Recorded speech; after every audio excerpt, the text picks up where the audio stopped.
हरे कृष्णा। आज हमारा भगवत गीता का श्लोक है 10वां अध्याय, श्लोक संख्या 10। तेषां सततयुक्तानां भजतां प्रीतिपूर्वकं ददामि बुद्धियोगं तं येन माम उपयान्ति ते। And word to word meaning, तेषां माने उन, सतत युक्ता नाम सदैव लीन रहने वालों को, भजताम भक्ति करने वालों को, प्रीतिपूर्वकम प्रेम भाव सहित, ददामी देता हूँ, बुद्धि योगम असली बुद्धि, तम वह, येन जिससे, माम मुझको, उपयांति प्राप्त होते हैं, ते वे जो प्रेम पूर्वक मेरी सेवा करने में निरंतर लगे रहते हैं, उन्हें मैं ज्ञान प्रदान करता हूँ जिसके द्वारा वे मुझ तक आ सकते हैं। ओम अज्ञानतिमिरन्धस्य ज्ञानञ्जनाशलाकया चक्षुरुन्मिलितं येन तस्मै श्रीगुरवे नमः। श्रीचैतन्यमनोभीष्टं स्थापितं येन भूतले स्वयं रूप कदा मह्यं ददाति स्वपदान्तिकम्। वन्देऽहं श्रीगुरो श्रीयुतपदकमलं श्रीगुरुं वैष्णवांश श्रीरूपं साग्रजातं सहगणरघुनाथान्वितं तं सजीवं साद्वैतं सावधूतं परिजनसहितं कृष्णचैतन्यदेवं श्रीराधा कृष्णपादान् सहगणललिता श्रीविशाखान्वितांश। हे कृष्ण करुणा सिंधो दीनबंधो जगतपते गोपेश गोपिका कांत राधा कांत नमोस्तुते। तप्त कांचन गौरांगी राधे वृंदावनेश्वरी वृषभानुसुते देवी प्रणमामि हरिप्रिये। वाञ्छाकल्पतरुभ्यश्च कृपा सिन्धुभ्य एव च पतितानां पावनेभ्यो वैष्णवेभ्यो नमो नमः। नमो विष्णुपादाय कृष्णप्रेष्ठाय भूतले श्रीमते भक्तिवेदांत स्वामिनिति नामिने। नमस्ते सारस्वते देवे गौरवाणी प्रचारिणे निर्विशेष शून्यवादी पाश्चात्य देशतारिणे। जय श्री कृष्ण चैतन्य प्रभु नित्यानंदा श्री अद्वैत गदाधर शिवासादि गौर भक्त वृंद। हरे कृष्णा कृष्णा कृष्णा हरे हरे, हरे राम राम राम हरे हरे। हरे कृष्णा। एक बार फिर आप सबका हार्दिक स्वागत है भगवद गीता क्लास में। तो जैसा कि हमारा चतुश्लोकी भगवद गीता चल रही है और आज चतुश्लोकी भगवद गीता का तीसरा श्लोक है। ये चतुश्लोकी भगवद गीता अध्याय 10 में श्लोक 8, 9, 10 और 11 ये 4 श्लोक कहलाते हैं। तो 8 और 9 पहले हो चुके हैं। तो 8 और 9 जो हैं वो डिवोटीज के द्वारा प्रयत्न है भगवान को किस प्रकार प्राप्त किया जाए। तो वो डिवोटीज एंडेवर करते हैं कृष्ण को अप्रोच करने के लिए। और श्लोका नंबर 9 और 10 जो हैं उसमें भगवान किस प्रकार डिवोटीज के साथ रेसिप्रोकेट करते हैं वो भगवान ने बताया है। तो ये बहुत ही सुंदर श्लोका है, श्लोका नंबर 10। तेषां सतत युक्तानां भजतां प्रीतिपूर्वकं ददामि बुद्धि योगम तम येन माम उपयांति ते। तो इसका एक एक वर्ड बहुत ही सुंदर तरीके से हमारे आचार्यों ने, श्रील प्रभुपाद ने वर्णन किया है समझने के लिए। तो जैसे तेषाम पहला ही शब्द है तेषाम, तेषाम का अर्थ है वो या उन। तो किन की बात हो रही है? उन मतलब जो पिछले श्लोक में जिनका वर्णन किया गया है।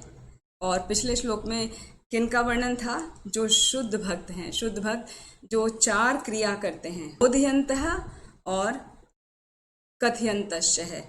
ये दो उनके इम्पॉर्टेंट कार्य हैं। मतलब वो सुनते सुनाते रहते हैं, उपदेशों का वर्णन करते हैं और एक दूसरे से उनके बारे में बात करते हैं। फिर क्या उपदेश हैं, क्या है वो? मच्चित्ता मदगत प्राणा, ये तीसरे और चौथे शब्द है। मच्चित्ता मतलब उनका जो भी बात करना है, जो भी एक दूसरे को सुनना सुनाना है, उपदेश देना है, वो मतगत प्राणा।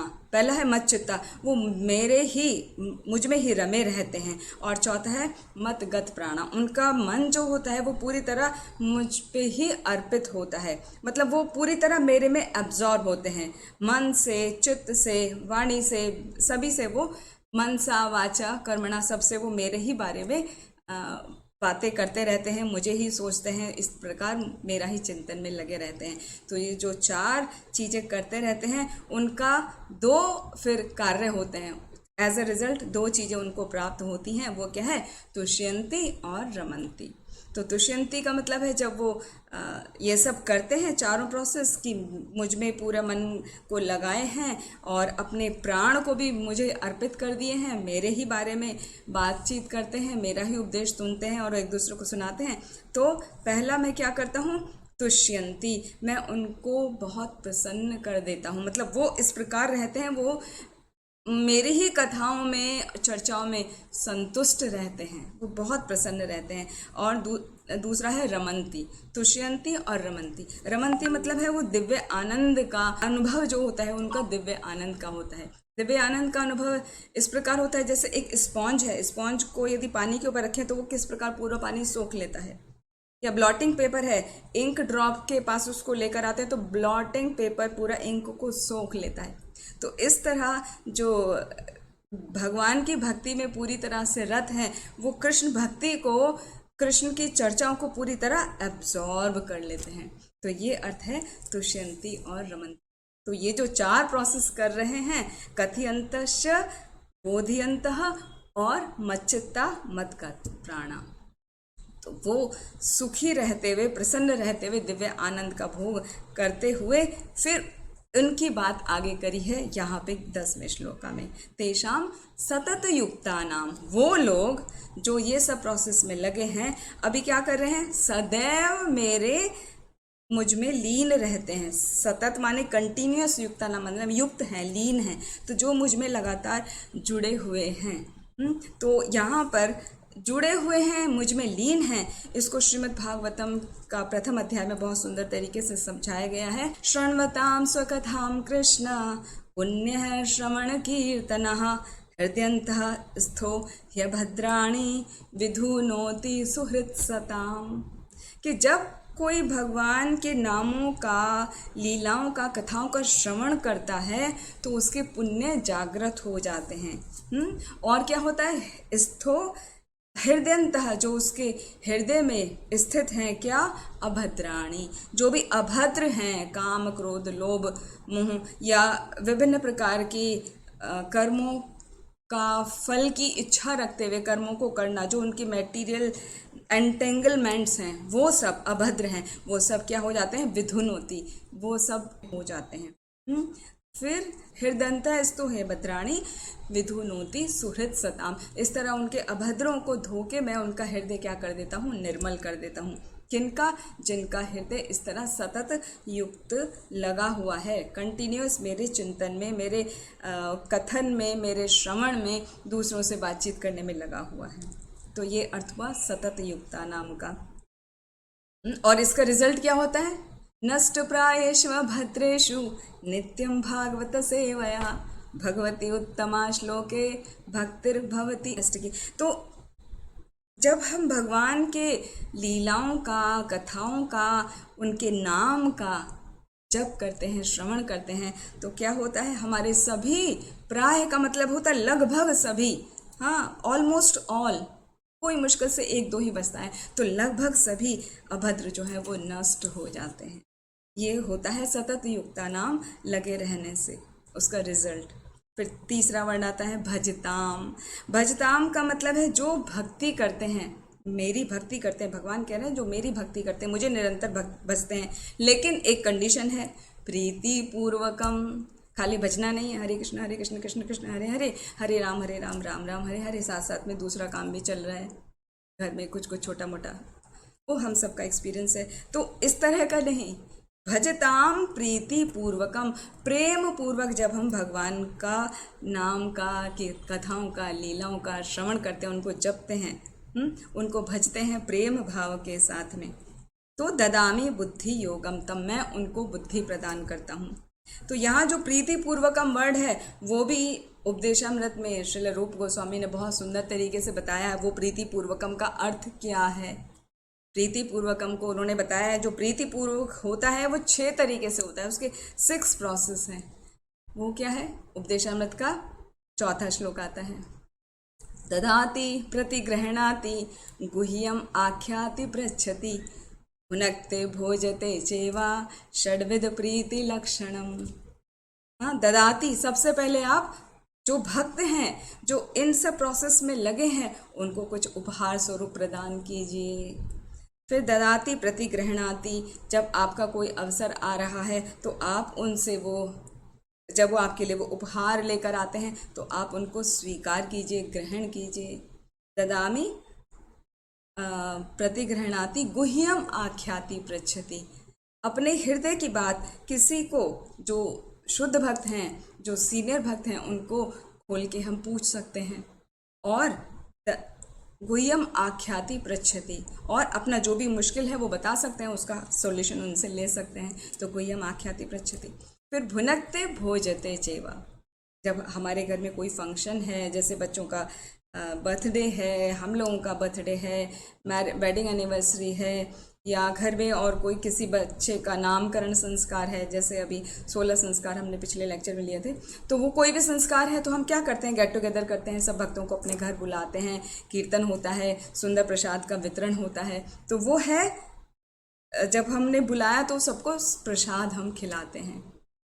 तो इनवाइट करना अपने घर, प्रसाद पाना, उनको खिलाना, और जब वो इनवाइट करें तो उनके घर जाके वहाँ भी प्रसाद पाना। तो ये जो 6 प्रोसेस हैं, इसको कहा गया है प्रीति पूर्वकम। उसको खाली फॉर्मेलिटी के तौर पे नहीं, तो यही संबंध हमें भगवान के साथ और भगवान के भक्तों के साथ रखना होता है।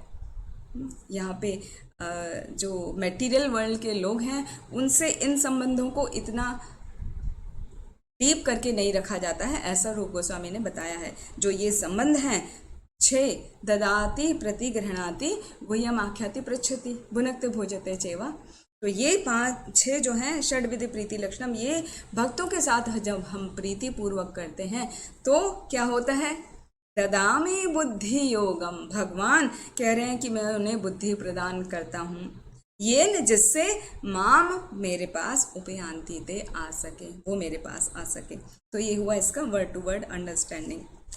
अब देखते हैं श्रील प्रभुपाद ने क्या इसके परपट में लिखा है। तो परपट में श्रील प्रभुपाद बता रहे हैं कि इस श्लोक में बुद्धि योग शब्द बहुत ही महत्वपूर्ण है, और ये 2वें अध्याय में भगवान ने अर्जुन को उपदेश देते हुए कहा था कि मैं तुम्हें अनेक विषयों के बारे में बता चुका हूँ, और अब मैं तुम्हें बुद्धि योग की शिक्षा दूंगा। तो ये कौन सा श्लोक का बात हो रही है?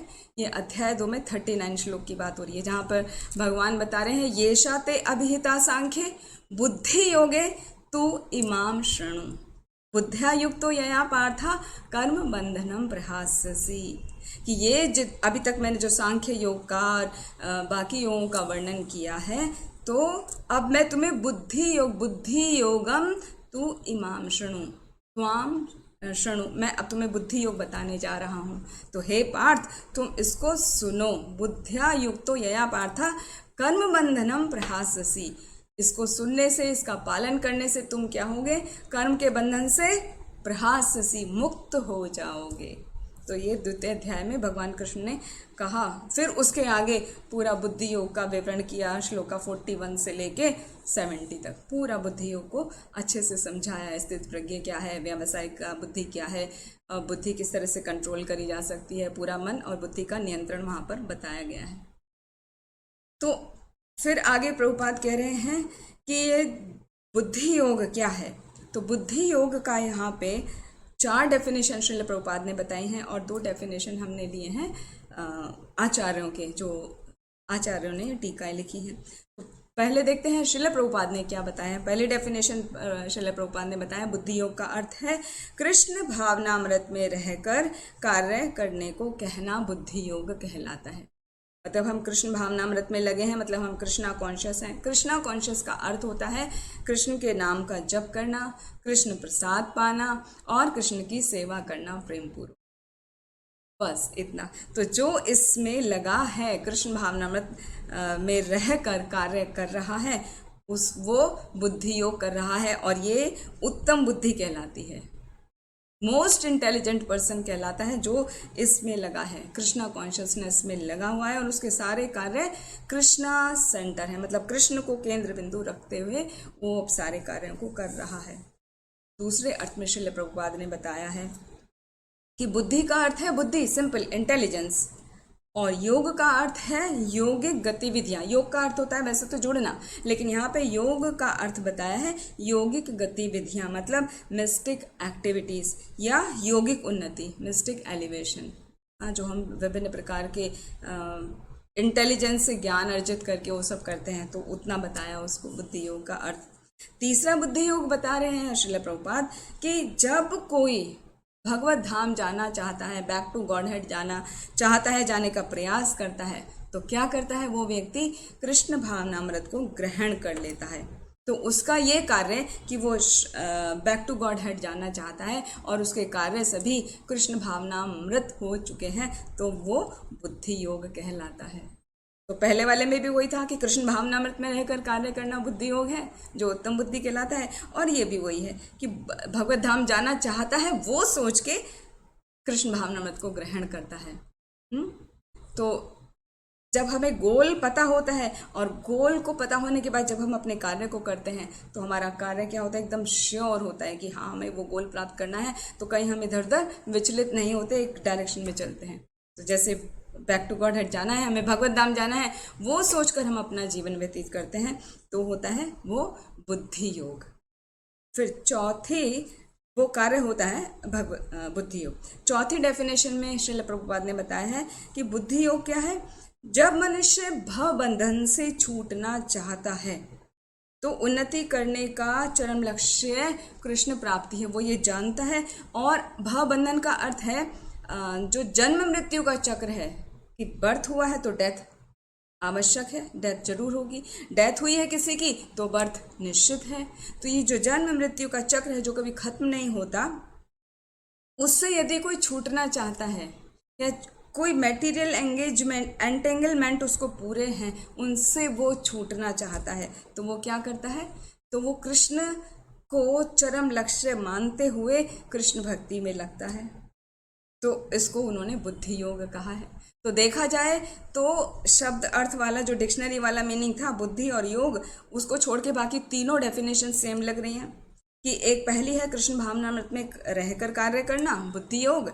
दूसरा, हमने गोल निश्चित कर लिया कि हमें भगवत धाम जाना है, फिर हमने अपने कार्यों को उसके अनुसार कृष्ण भावना भावित कर लिया। और तीसरा क्या है, हमें जन्म मृत्यु के चक्र से छूटना है, तो हमने अपने सभी कार्यों को, अपने लक्ष्य को, चरम लक्ष्य को कृष्ण प्राप्ति बना लिया, उसके अनुसार हम अपने जीवन को बिताया। तो इसके लिए अभी क्या होता है, लोग जनरली जानते नहीं हैं कि क्या करना चाहिए, वो कैसे अपने आप को कृष्ण भावना भावित बना सकते हैं। तो यहाँ पर श्रील प्रभुपाद बताते हैं कि लोग नहीं जानते, इसलिए उनको बहुत आवश्यक है कि उनको प्रामाणिक गुरु या भक्तों की संगति करनी चाहिए। दो चीज़ें बताई, एक एक्सटर्नल प्रोसेस बताया और एक इंटरनल प्रोसेस बताया। तो एक्सटर्नल प्रोसेस है कि वो भक्तों का संग लें और प्रामाणिक गुरु की शरण में जाएं, दीक्षा ग्रहण करें, भक्ति करना प्रारंभ करें, वो है एक्सटर्नल प्रोसेस। और इंटरनल प्रोसेस क्या है कि भगवान, जब हम भगवत धाम जाने की इच्छा करके अपने कार्यों को करते हैं या हम जन्म मृत्यु के चक्र से, भवबंधन से छूटने के लिए कृष्ण भावनामृत को ग्रहण करना चाहते हैं, तो क्या करते हैं, भगवान इंटरनली जो हमारे हृदय में परमात्मा के रूप में, क्षीरोदक्षाई विष्णु के रूप में हमारे साथ सदैव रहते हैं, वो हमें अंदर से इंस्ट्रक्शंस देते हैं कि कैसे आपको करना है। तो पहला एक्सटर्नली हुआ, आप भक्तों के संपर्क में आए, भक्तों के संपर्क में द्वारा आप प्रामाणिक गुरु से आपने निर्देश प्राप्त किए, उनसे दीक्षा ग्रहण करी, ये तो बाह्य प्रोसेस हो गया।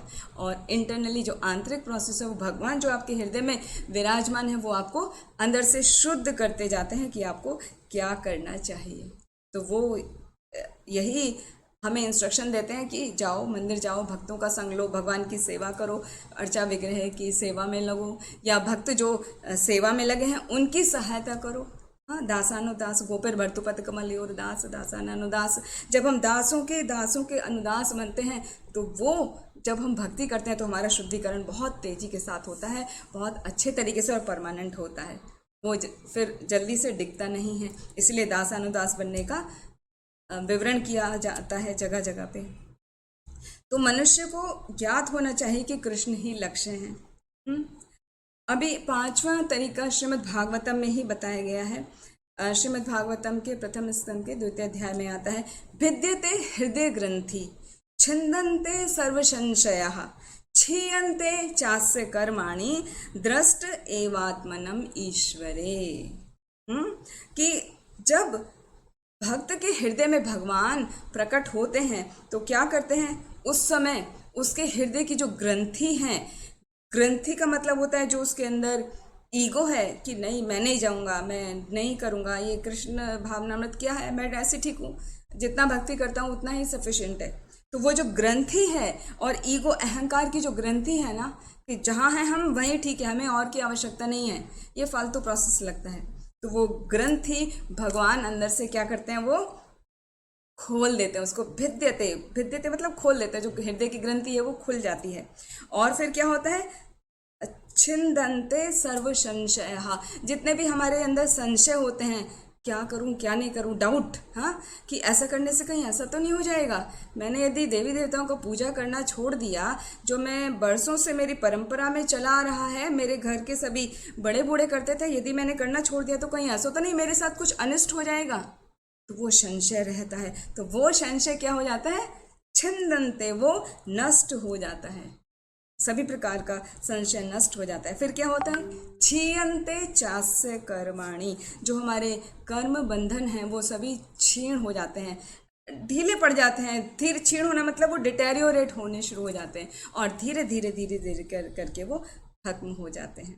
तो ये होता है भक्ति में लगे रहने से। और चैतन्य महाप्रभु भी बोलते हैं, हाँ, चैतन्य चरितामृत में बताते हैं, नित्य सिद्ध कृष्ण प्रेम साध्य कबु नय, श्रवणादि शुद्ध चित्त करय उदय। कि जीवों के हृदय में जो कृष्ण प्रेम है वो तो वास्तव में नित्य प्रतिदिन स्थित है, मतलब वो है पहले से ही, उसको अलग से ऊपर से लाने की आवश्यकता नहीं होती, वो तो खाली डोरमेंट स्टेज में रहता है जब तक हम उसको जगाते नहीं। तो जब हम कृष्ण का कीर्तन और श्रवण करते हैं तो उससे हृदय शुद्ध हो जाता है, और जो हमारी स्वाभाविक स्थिति है, जीव उससे जाग जाता है, उस अस्वाभाविक स्थिति से कि मैं हूँ, हाँ, मैं बॉडी हूँ, यही मानते हैं, जो भी हमारा नाम है उसके अनुसार वही मानते हैं। तो वो जो स्वाभाविक रूप है उसका वो रूप जग जाता है। स्वाभाविक रूप क्या है, जीवेर स्वरूप होए कृष्णेर नित्य रास। और इसके लिए भक्ति विनोद ठाकुर ने उन्होंने बताया है क्या, जीव जागो गौरा चांद बोले, कतो निद्रा जाओ माया पिशाचीर कोले, भजिया बलिया ऐसे संसार भितारे, भूलिया रहिले तुम्ही अविद्यार भारे, जीव जागो जीव जागो। भक्ति विनोद ठाकुर बता रहे हैं कि वो जीव से कह रहे हैं कि जीव तुम जागो, अनिद्रा के जो माया है, जो अज्ञान है, उसकी निद्रा, उसकी गोद में, निद्रा रूपी गोद में सोए हुए हो, अज्ञान के निद्रा रूपी गोद में आप सोए हुए हो, उससे उठो।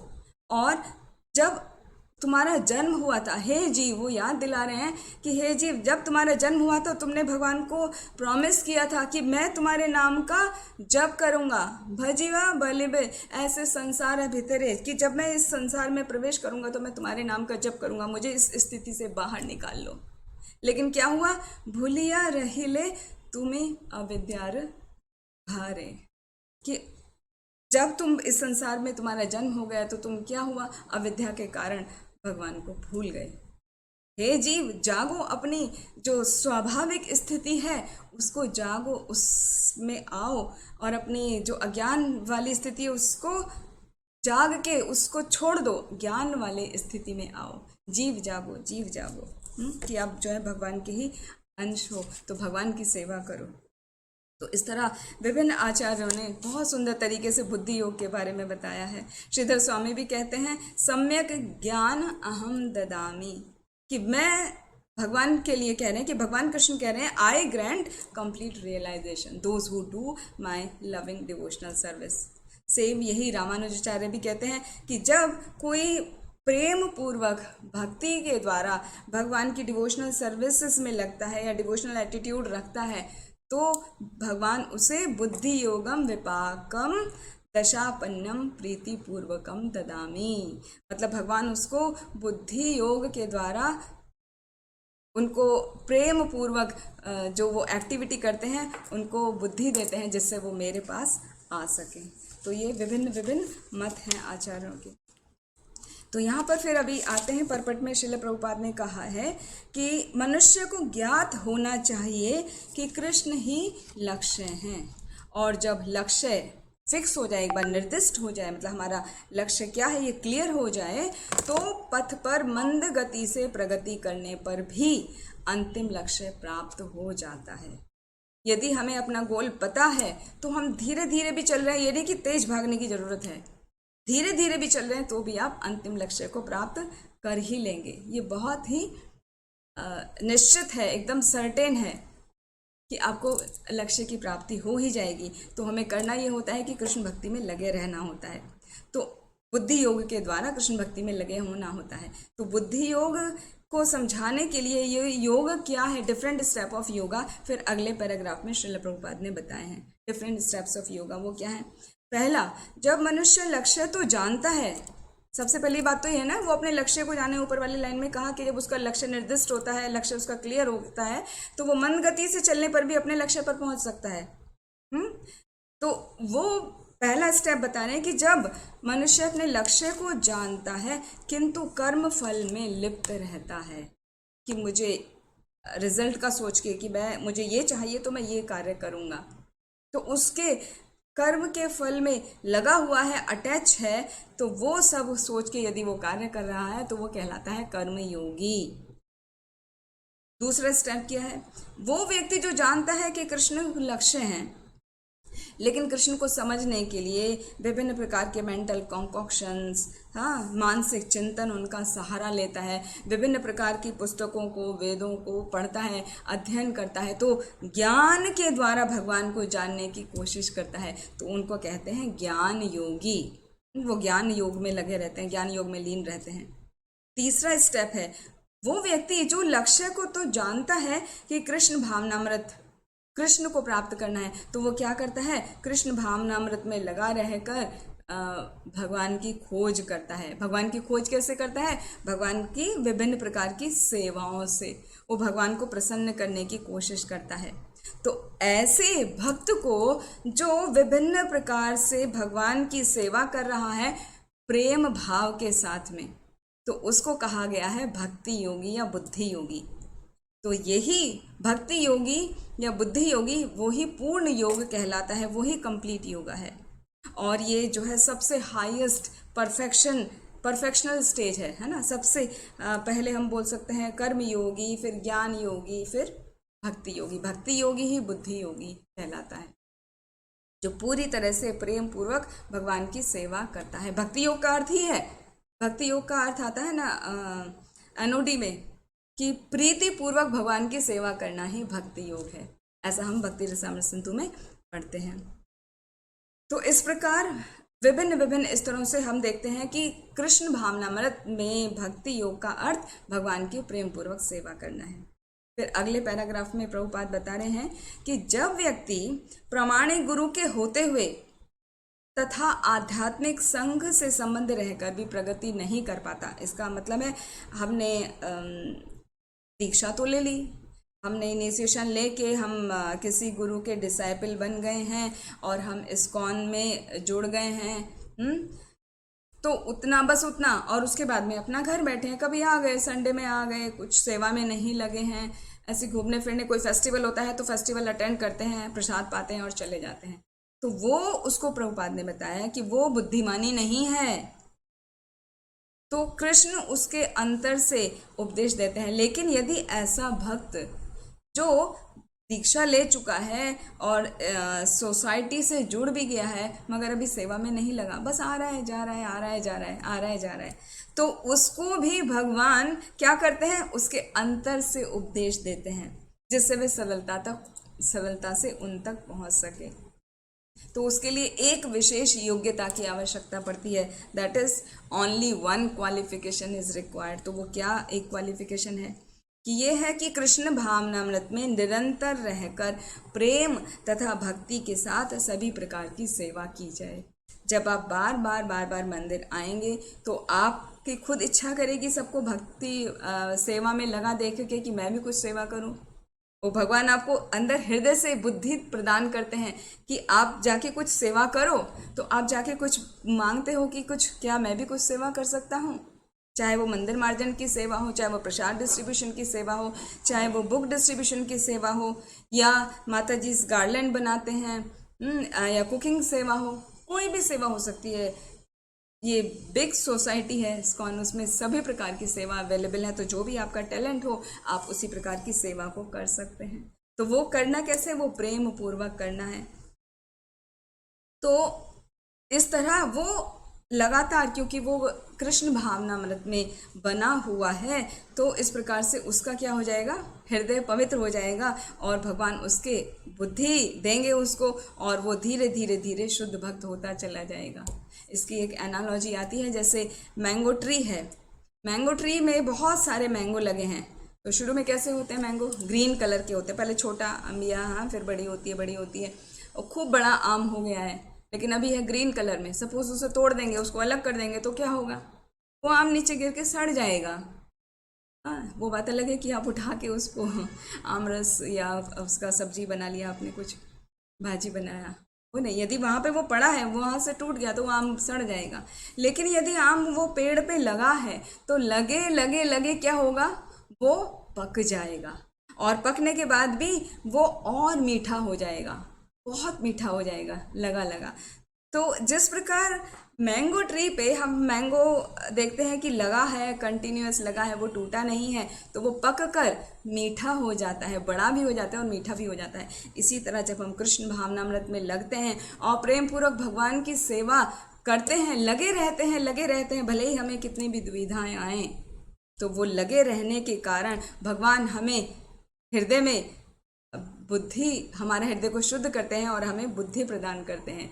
तो वो बुद्धि प्रदान करने से और हमारा हृदय शुद्धिकरण का ये रिजल्ट होता है कि हम लगे धीरे धीरे कुछ वर्षों में जाने अनजाने में ही शुद्ध भक्ति प्राप्त कर लेते हैं और शुद्ध बन जाते हैं।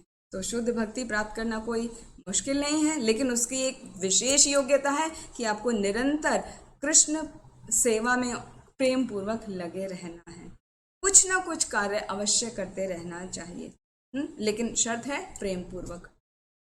तो यदि भक्त, आगे प्रभुपाद ने कहा, यदि भक्त इतना बुद्धिमान नहीं है कि आत्म साक्षात्कार के पथ पर प्रगति कर सके, किंतु यदि वह एक निष्ठ रहकर भक्ति कार्यों में रत रहता है, तो भगवान उसे अवसर देते हैं कि वह उन्नति करके अंत में उनके पास पहुंच जाए। तो एक ही एक्सपेक्टेशन की जाती है भक्त से कि वो एक निष्ठ रहकर भक्ति के कार्यों में लगा रहे, वो किसी न किसी सेवा में जरूर जुड़ा रहे। तो जैसे प्रभुपाद का एक बंगाली वर्जन है, एक पोएट्री, उसमें आता है, আমি দিয়া भक्ति योग तादेर अंतरे आमारा परम धाम तारा लाभ करे।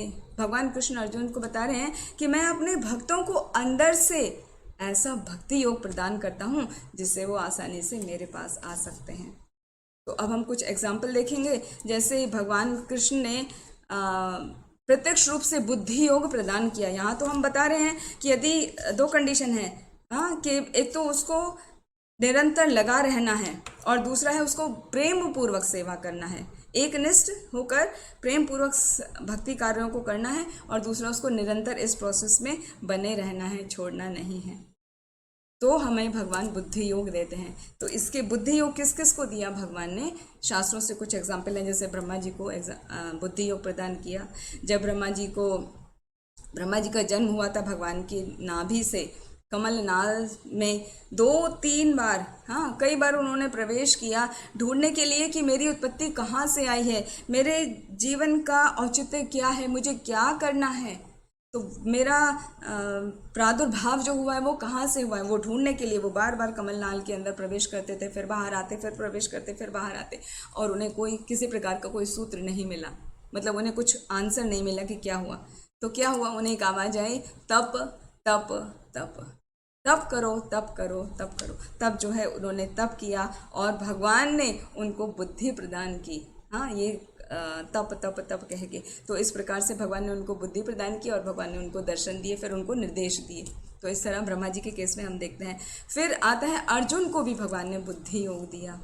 ये तब की बात है जब अर्जुन बहुत परेशान थे, जब भगवान कृष्ण इस धराधाम को छोड़कर चले गए थे। श्रीमद् भागवतम में आता है प्रथम स्कंद में, जब भगवान छोड़ के चले गए थे तो अर्जुन वियोग में बहुत ही विह्वल हो गया था, बहुत ही आतुर हो गया था कि मैं कैसे कृष्ण को फिर मिल पाऊंगा, मैं कृष्ण के बिना कुछ नहीं हूँ। उसे बहुत वियोग महसूस हो रहा था। तो अचानक उसको फिर स्मरण आया, भगवान ने जो भगवत गीता के उसको उपदेश दिए थे, तो उसने उनका स्मरण किया। तो भगवान ने क्या, उसको बुद्धि योग प्रदान किया, उसको हृदय में, भगवान तो हृदय में है ना, वो कहीं दूर नहीं जाते हैं, बस हमें समझना है कि भगवान तो हमारे हृदय में है। तो जैसे ही भगवान ने उसके हृदय से उसको बुद्धि योग प्रदान किया, उसको वो सब स्मरण हो आया कि भगवान ने उनको क्या बताया था, और उसके सारे संशय दूर हो गए। हाँ, नष्ट मोह स्मृतिर्लाभ लब्धा तत्प्रसादात् मया अच्युता, कि मेरे सारे मोह सब अब नष्ट हो चुके हैं।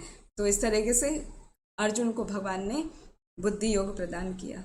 फिर बुद्धि योग गोपियों को प्रदान किया, उद्धव जी को प्रदान किया। जैसे उद्धव को भेजा था मथुरा में व्रज की गोपियों के पास में कि जाके बताओ कि भागवत संदेश क्या है, हाँ, कि भगवान कौन है, वो सब उन्होंने, उद्धव ने गोपियों को सुनाया, लेकिन गोपियाँ तो ध्यान नहीं दिया उन्होंने इतना, लेकिन बताने के बावजूद भी उद्धव खुद नहीं समझ पाए कि ये क्या है। तो उद्धव को बाद में भगवान कृष्ण ने भागवत रहस्य अपना सुनाया था। तो उसका रिजल्ट ये हुआ था, जब अंत के समय में उद्धव बद्रिकाश्रम में रहने गए थे, तो वो बद्रिकाश्रम में रहते थे, लेकिन उनका मन जो था वो चिंतन उनका वहाँ पर रहता था जहाँ पर कुसुम सरोवर में सखी स्थली में जो लताएं पताएं हैं, वहाँ पर उनकी भगवान कृष्ण की लीलाओं का ही उनको चिंतन और स्मरण रहता था। तो इस तरह भगवान ने उनको बुद्धि योग प्रदान किया। और साथ में एक एग्जाम्पल हम देखते हैं रुक्मिणी को। जब रुक्मिणी विवाह होने वाला था, अभी हाल ही में हमने पढ़ा श्रीमद् भागवतम में कथा में, तो रुक्मिणी को भगवान ने बुद्धि प्रदान की कि किस तरह भगवान को प्राप्त किया जा सकता है। उन्होंने एक पत्र लिख के दिया ब्राह्मण को, फिर ब्राह्मण ने वहाँ पर पहुँचाया। तो क्योंकि वो लगातार प्रयास में थी, चिंतन कर रही थी, भगवान के गुणों का मनन कर रही थी, तो भगवान ने उनको बुद्धि प्रदान की कि किस तरह मुझको प्राप्त किया जा सकता है। तो कहने का अर्थ ये है कि पूरा श्लोका का कंक्लूड करें तो कि भगवान जो बुद्धि प्रदान करते हैं उसके लिए हमारा प्रयास होना चाहिए, है ना। जब जीव प्रयास करता है इन 4 तरीकों से कि वो हमेशा बोध्यंतः कथयंतश्च मच्चित्ता मद्गत प्राणा ये कर रहा है, तो क्या होता है, ये उसका प्रयास होता है, तो भगवान उसको कृपा करते हैं, अपनी बुद्धि प्रदान करके वो भक्त के ऊपर कृपा करते हैं, जिससे वो भगवान को प्राप्त कर सकता है आसानी से। तो जो मेन जिस्ट है इस श्लोका का वो ये है कि हमारी एक क्वालिफिकेशन होनी चाहिए, हमारी योग्यता क्या, कि हम हमेशा सिंसियर रहें और डिवोटेड रहें डिवोशनल सर्विसेज के प्रति, मतलब भगवान की सेवा के प्रति हम पूर्ण रूप से निष्ठावान रहें, एक निष्ठ होकर भक्ति करें। और हमारे एक्सपेक्टेशंस क्या हैं, जो हमसे भगवान चाहते हैं। हाँ, या हमारे जो गुरु हैं, जो हमारे स्पिरिचुअल मास्टर हैं, वो क्या चाहते हैं? वो ये चाहते हैं कि हम जो डिवोशनल सर्विसेज करें वो प्रेम पूर्वक करें। यहाँ भगवान भी वही कह रहे हैं कि भजताम प्रीति पूर्वकम। तब जब हम प्रेम पूर्वक भगवान की सेवा करेंगे और वो सतत युक्ता नाम करेंगे, कंटिन्यूअस करेंगे, उसमें ब्रेक नहीं होगा, तो भगवान हमको अवश्य ही बुद्धि योग के द्वारा हमारा मार्ग प्रशस्त करेंगे, जिससे हम भगवान को आसानी से प्राप्त कर सकते हैं। इसी के साथ हम अपनी वाणी को यहीं विराम देते हैं। हरे कृष्ण। किसी का कोई प्रश्न है तो पूछ सकते हैं। हरे कृष्ण। आपकी व्याख्या बहुत ही खूबसूरत और मन को मतलब बहुत सीधे हृदय में उतरने वाली है। माता जी, मेरा कोई प्रश्न तो नहीं है जी। पर मैं जो उपदेशामृत के जो 6 प्रोसेस है, हाँ जी, जो आपने बताया, तो माता जी उसमें कुछ जो लास्ट के 2-3 प्रोसेसेस हैं, कृपया जरा आप उसे फिर से बताने की कोशिश करेंगे तो। हाँ हाँ श्योर माता जी, मैं बताती हूँ। हरे कृष्ण। हरे कृष्ण। हरे कृष्ण माता जी। यहाँ पे ये बहुत ही इंपॉर्टेंट है, क्योंकि यहाँ पे प्रीति पूर्वकम शब्द आया है ना, तो प्रीति पूर्वकम को समझने के लिए कि प्रीति पूर्वकम करना क्या है, तो वो 6 प्रोसेस हैं। पहला है ददाती। ददाती मतलब हमें देना है, गिफ्ट किसी को देना है। कृष्णा कॉन्शियस गिफ्ट की बात हो रही है यहाँ पर। तो ददाती, गिफ्ट दो। दूसरा प्रतिगृहणाति। प्रतिगृहणाति मतलब आप उसको एक्सेप्ट करो। आपको कोई दे रहा है तो आप एक्सेप्ट करो, आप किसी को दे रहे हैं तो वो एक्सेप्ट करेगा। तो ददाती प्रतिगृहणाति, this is very clear. Now last 4, आपने लास्ट 4 पूछा है ना, तो थर्ड है ददाती प्रतिगृहणाति गुह्यम आख्याति। फिर चौथा है पृच्छति। तो गुह्यम आख्याति, गुह्यम मतलब जो गूढ़ बातें हैं, आख्याति मतलब उनको बताओ, कहो किसी को, आप अपने हृदय की जो गूढ़, जो आपके हृदय में रहस्य छिपा है, उसको किसी को बताओ। और पृच्छति, पूछो। पूछो क्या? उसका आंसर पूछो। सपोज आपको आपके कुछ मन में ऐसी दुविधा है, फॉर एग्जाम्पल एक छोटा सा एग्जाम्पल देते हैं। आपने गलती से कहीं अनियन वाला प्रसाद खा लिया, आपको पता भी नहीं चला, ये भी नहीं कि फर्स्ट बाइट में पता चला, आपको पता ही नहीं चला और आपने खा लिया। अब आपसे गलती हो गई तो आपको क्या, वो अंदर अंदर कचोटता रहेगा, वो मेरे से गलती हो गई, गुरु महाराज को मेरा इस बेवकूफ़ी का दंड भुगतना पड़ेगा, उन तक पहुंचेगा, तो मैं क्या करूं। तो आपको क्या पश्चाताप हो रहा है बहुत ज़्यादा। ठीक है, तो ऐसी जब स्थिति होती है ना, जब पश्चाताप होने लगता है, तो उसको ज़्यादा देर नहीं रखना चाहिए। जो आपके सीनियर हैं, हाँ, जिनसे आप अपने आप को क्लोज फील करते हैं कि ये मुझे सही गाइडेंस देंगे, तो उनको आप खुल के बताइए, अपने मन की हृदय की बात खुल के बताइए। तो हमने एक छोटा सा एग्जांपल दिया, कुछ भी बात हो सकता है। हमारी लाइफ में 1000 तरह की प्रॉब्लम होती हैं, गृहस्थ लाइफ में 1000 प्रॉब्लम्स आती हैं, वो आप सभी को पता है ना। हमारे फैमिली में बच्चों को आपस में कैसे उनको मैनेज करना है, स्कूल का कुछ प्रॉब्लम है, हस्बैंड के साथ में कुछ प्रॉब्लम है, या हमारे फैमिली में हमारे इन-लॉज के साथ में कुछ प्रॉब्लम हो रहा है, तो कुछ भी हो सकता है, XYZ, या मनी मैटर्स हो सकते हैं, कुछ भी है। तो वो क्या, जो भी आपके कोई एक जिनसे आप अपने हृदय को खोल सकते हैं, आपको ये लगता है वो आपको सही गाइडेंस देंगे, वो आपकी इस बात का मखौल नहीं बनाएंगे, किसी को आपको डिफेम नहीं करेंगे, ऐसे एक व्यक्ति के पास जाके आप अपने मन की बात को खोलिए, गुह्यम आख्याति, और फिर पृच्छति, फिर उनसे उसका हल पूछिए कि हम उसका क्या कर सकते हैं, कैसे इस सिचुएशन से बाहर आ सकते हैं। तो ये होता है गुह्यम आख्याति पृच्छति। साथ में जो पृच्छति का मतलब खाली पूछना नहीं है, वो जो भी कहें, आपको जो भी सॉल्यूशन बताएंगे, आपको उसको फॉलो करना है। ठीक है माता जी, तो ये 2 क्लियर हो गए, गुह्यम आख्याति पृच्छति। अभी लास्ट के 2 बजे। भुनकते भोजते चेवा, भोजन दूसरों को खिलाना है और आपको जाके पाना है। एक बार होस्ट बनना है और एक बार गेस्ट बनना है। तो वो भुनकते, जब आपके घर में कोई भी सेलिब्रेशन हो रहा है तो आप बहुत सुंदर तरीके से एक प्रोग्राम रखिए, घर में भक्तों को बुलाइए, एक कीर्तन रखिए आधे घंटे का, 1 घंटे का, जितना भी फैसिलिटी है, अवेलेबिलिटी है आपके पास में, उतना कीर्तन रखिए। फिर कीर्तन के बाद छोटा लेक्चर या बड़ा लेक्चर, जैसी फैसिलिटी अवेलेबल है वो करिए, कीर्तन करिए, लेक्चर करिए, उसके बाद में सबको प्रसाद प्रेम पूर्वक खिलाइए।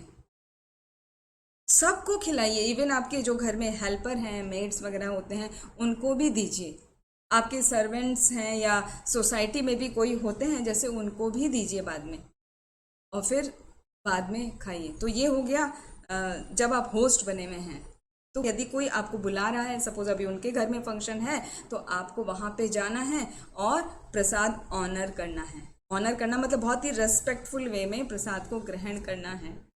और जब ग्रहण करा जाता है, कहीं पर जाते हैं आप प्रसाद ग्रहण करते हैं, तो वो एक नियम है।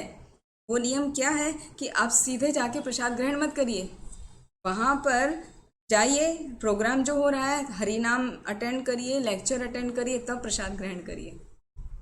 कई बार क्या होता है, हम देखते हैं, आप सभी का भी अनुभव होगा, जब नए नए सेंटर होते हैं इस्कॉन के या टेम्पल में भी, पुराना हो गया तभी भी, तो भक्त लोग जब तक लेक्चर चल रहा है तो बहुत थोड़े दिखाई देते हैं, और जैसे लेक्चर फिनिश होने वाला होता है तो एकदम से बढ़ के डबल ट्रिपल स्ट्रेंथ पॉपुलेशन आ जाती है।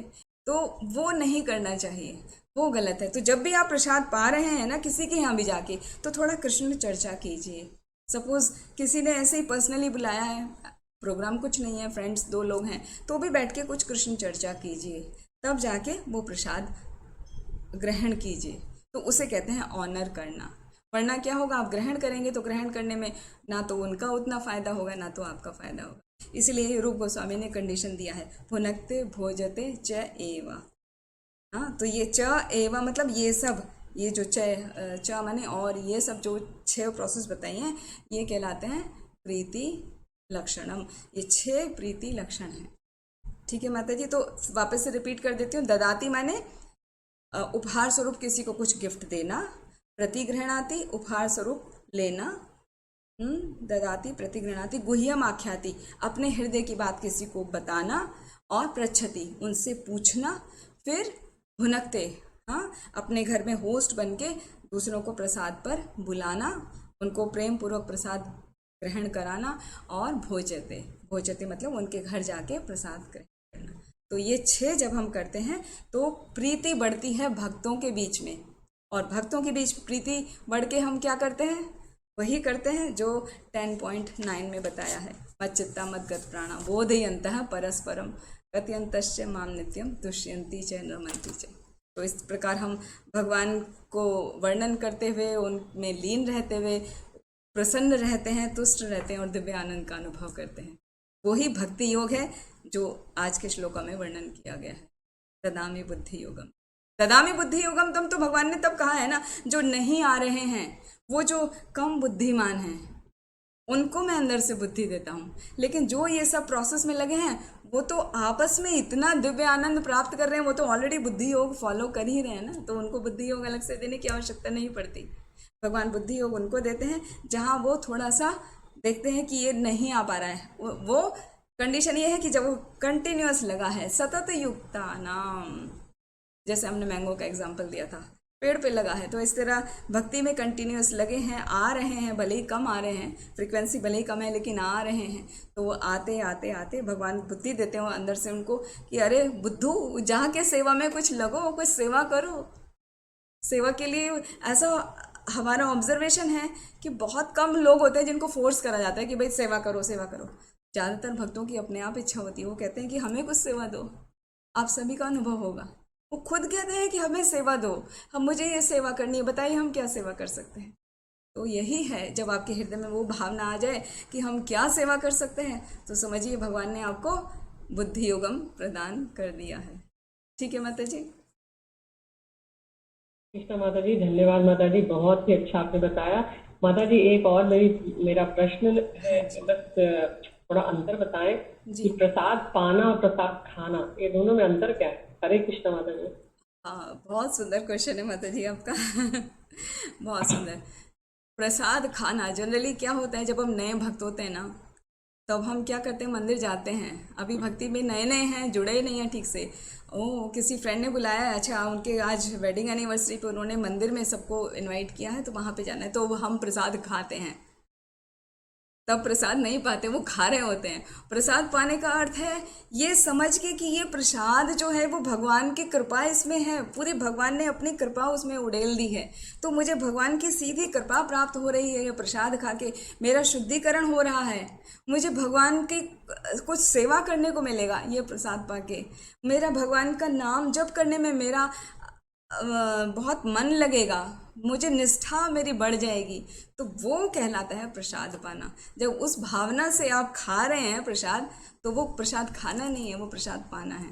और जब कुछ भावना नहीं हो, चलो एंजॉय करने जा रहे हैं, क्या बढ़िया पनीर की सब्जी होगी, एक दो स्वीट्स होंगे, हाँ 2-3 तरह के राइस होंगे, इतना बढ़िया, आज तो पूरा फीस्ट है, फुल फीस्ट है, तो फीस्ट खाने जा रहे हैं, तो वो प्रसाद खाना है। वहाँ पे वो भी धीरे धीरे, ऐसा नहीं है कि उसमें प्योरिफिकेशन नहीं होता, प्रसाद अपना असर दिखाता है क्योंकि वो कृष्ण प्रसाद है, लेकिन वो थोड़ा धीरे धीरे होता है, वो पूरा डाइजेस्ट होगा, डाइजेस्ट होके उसमें आपकी पूरी बॉडी में जब वो ब्लड में सर्कुलेट होगा तब वो धीरे धीरे अपना असर दिखाएगा। और जब आप प्रसाद पाते हैं, मतलब वो भावना के साथ में किए, तो डायरेक्ट भगवान की कृपा है, प्रसाद मतलब कृपा, तो कृपा जो है वो पाई जाती है, खाई नहीं जाती। तो प्रसाद के रूप में जब आप कृपा को पा रहे हैं, तो आपको मतलब इस बात का एहसास है कि भगवान मुझ पर कृपा कर रहे हैं, मैं भगवान के और नज़दीक जा रहा हूँ या जा रही हूँ, तो उससे हृदय हमारा बहुत तेज़ी से प्यूरिफाई होता जाता है। तो आपके मन में तुरंत विचार आता है कि अच्छा, अगली बार मैं भी अपने घर में ऐसा ही फंक्शन कराऊंगा, किसी अच्छे से डिवोटी को बुला के बहुत सुंदर कीर्तन, बहुत सुंदर प्रवचन वो सब होगा, और मैं प्रेम पूर्वक सबको प्रसाद खिलाऊंगा। वो खिलाऊंगा मतलब पवाऊंगा, लेकिन वो पाने वाले के ऊपर निर्भर करता है वो पा रहा है कि खा रहा है। ठीक है, तो ये डिफरेंस है पाने में और खाने में। ठीक है माता जी। हरे कृष्णा माता जी बहुत ही बढ़िया आपने समझाया। हरे कृष्णा माता जी। हरे कृष्णा माता जी, दंडवत प्रणाम। दंडवत माता प्रणाम जी, ये माता वाला तो प्रश्न मेरे भी आता था, बहुत दिमाग में पाया और खाना पर आपने एक ही लाइन में इसको इतना अच्छे से क्लियर किया कि कृपा पाई जाती है, खाई नहीं जाती। जी। तो ये बस ये लाइन ऐसी दिमाग में सेट हो गई कि अब कभी शायद मुझसे नहीं निकलेगा कि आओ प्रसाद खा लें।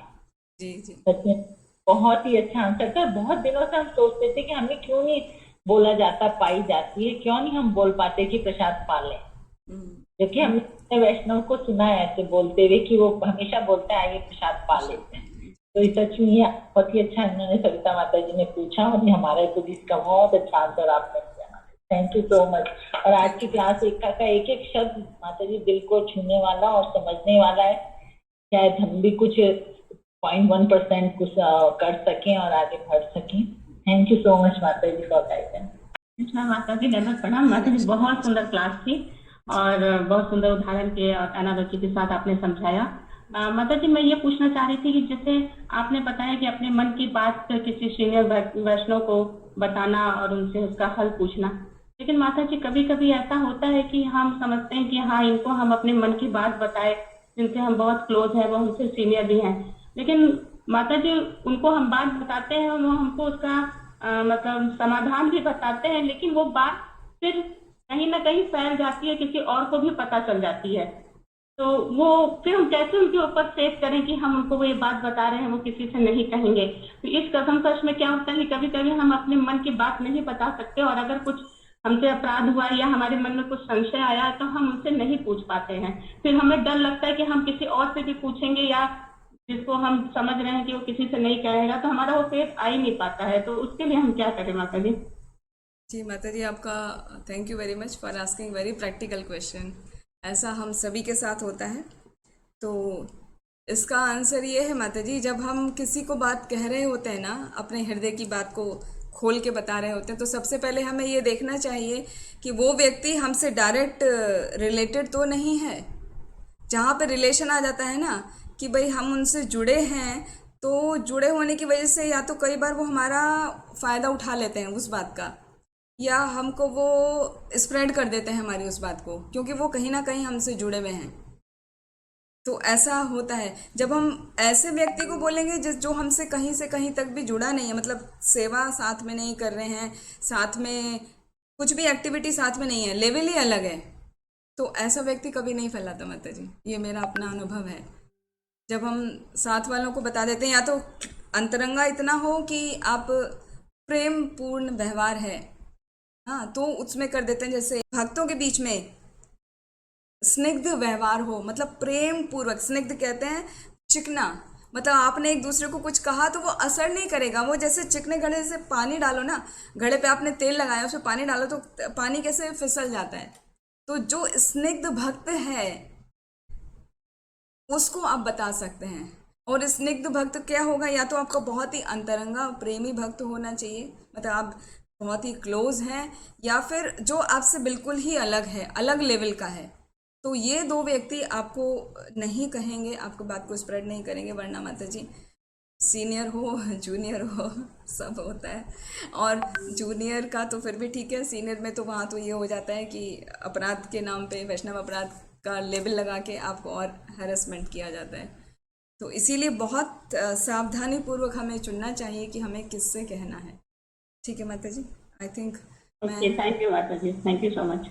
हरे कृष्णा माता जी, बहुत अच्छा आपने आज का क्लास किया, धन्यवाद माता जी। यस, हरे कृष्णा। हरे कृष्णा। माता जी, आप कह रहे हो जैसे ना भाई अपने वाले हिसाब वालों को बताओ, तो फिर है ना जो अपने हिसाब के वाले होंगे ना, they won't be able to guide you properly also ना, बिकॉज और जैसे मैं सोचती हूँ ये चीज गलत नहीं है, तो फिर वो भी ऐसे ही बंदा सोचेगा कि ये चीज गलत नहीं है। अगर सीनियर डिवोटी को बताओगे तो फिर वो सीनियर डिवोटी आपको करेक्ट करेगा ना, because many time what happen of the same type of the same level if you have, then वो वाले बंदों को मतलब कोई भी चीज गलत नहीं लगती।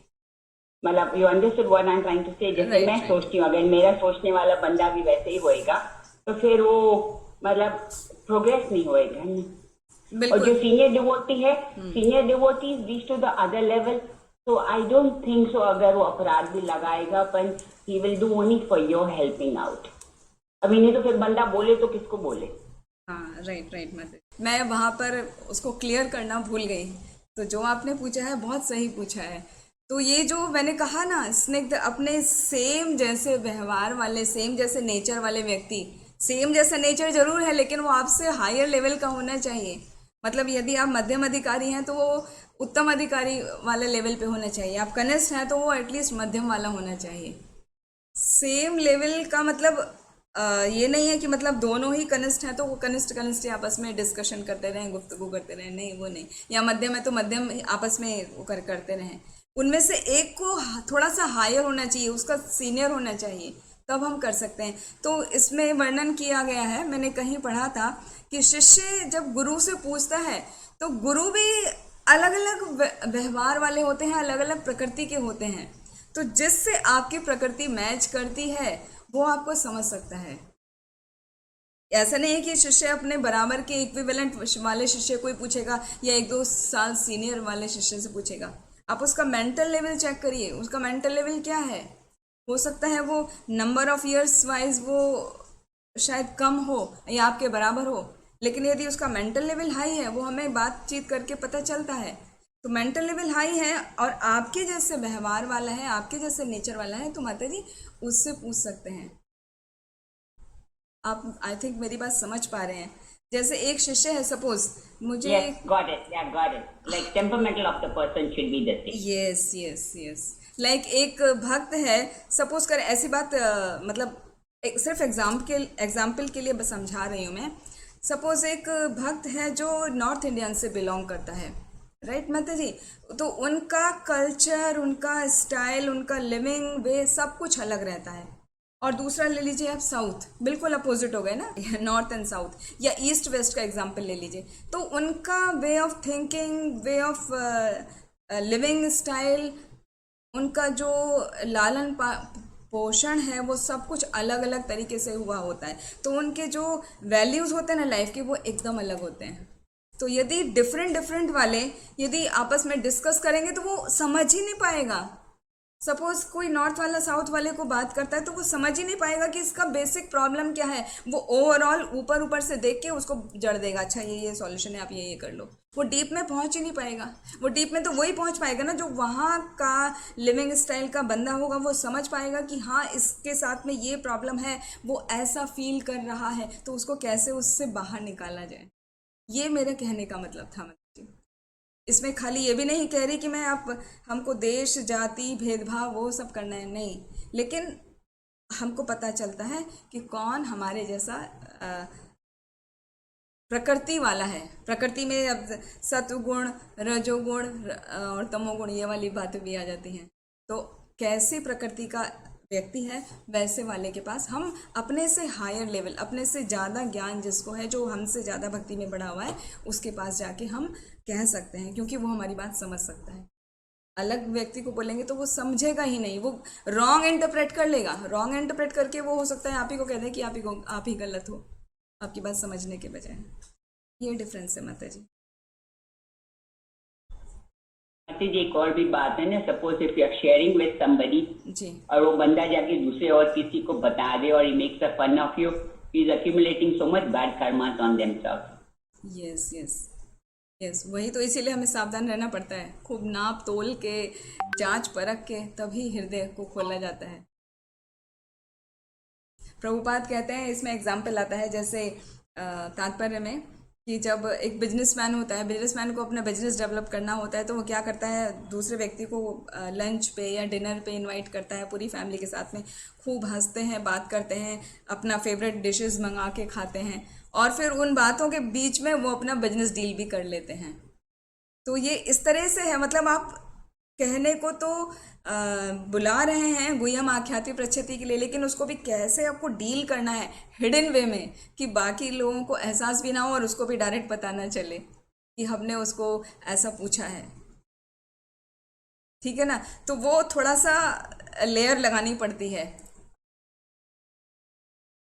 एकदम ओपन करना है तो एकदम ओपन उसी के साथ जिससे आप पूरा अच्छे से खुल सकते हैं। अदरवाइज आपको किसी और को पूछना है तो एक उस पर कवरिंग करके उनके हिसाब से बड़ा स्टाइलिश वे में फिर पूछना चाहिए आपकी प्रॉब्लम।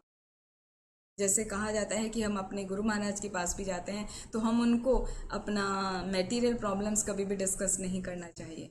महाराज को पूछने लगे कि महाराज मुझे ये प्रॉब्लम आ रहा है तो मैं क्या करूं, तो महाराज भी ऐसे में कुछ इंटरेस्ट नहीं लेते हैं, और भक्तों को गाइड किया जाता है कि आप महाराज को मटेरियल क्वेश्चंस मत पूछो। तो ये जो मटेरियल हमारी प्रॉब्लम्स हैं उसके लिए हमें अपने सीनियर्स, या हमें सीनियर्स भी नहीं हैं तो हमें अपने जैसे प्रकृति वाला जो व्यक्ति है लेकिन हमसे ज़्यादा ज्ञान में बढ़ा चढ़ा है, जिसका लाइफ का अनुभव ज़्यादा है, वो कीजिए। अभी जैसे मैं प्रथम अध्याय ले रही हूँ भगवत गीता का, आज ही मैंने वीडियो डाला है सुबह, उसमें भी बड़ा अच्छा है वर्ण संकर। तो उसमें बताया कैसे हमें बड़े बूढ़ों का गाइडेंस लेना चाहिए। तो बड़े बूढ़ों का गाइडेंस लेने से हम बच जाते हैं किसी भी गलत को कार्य करने से। वर्ण संकर संतान का वहाँ पर वर्णन आया है, वहाँ पर वो एक्सप्लेन किया गया। बट ये बात कहीं पर भी लागू होती है कि जब हम बड़े बूढ़ों के पास में जाते हैं तो उनसे सॉल्यूशन ले लेते हैं। तो पहले अपने घर के लोगों को अप्रोच करिए, फिर भक्तों को अप्रोच करिए जो आपसे ज़्यादा बड़े चढ़े हैं। तो इस प्रकार से हम वो जो डिफेम वाली बात है ना, फिर अपराध वाली, उन सब से बच सकते हैं। बहुत ही केयरफुल रहना पड़ता है माता जी, इसीलिए कहा जाता है भक्ति जो है दुधारी तलवार है।